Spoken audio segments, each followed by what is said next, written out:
First alert, don't get fooled by student loan scammers at the First Alert Safety Destination. Now, the message this morning is that some student loan debt companies are scammers. Right, and there's so many red flags that you need to watch out for. I know I get these messages all the time. Even if you don't have student loans, some people get these messages.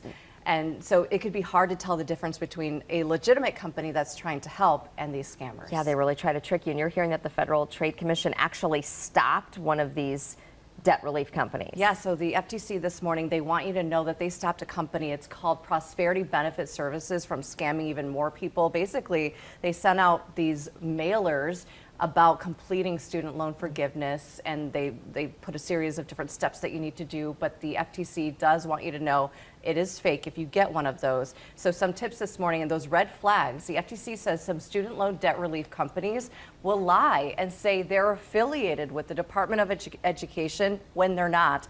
They want their bogus claims of guaranteed loan forgiveness for a fee to seem more real or legitimate, and they're not. Red flags to watch out for even more here. Scammers use official looking names, seals, and logos to make them seem more legit. Make sure you're working with a federal student loan servicer that is listed on the Department of Education's website. That is so important that you go to that website.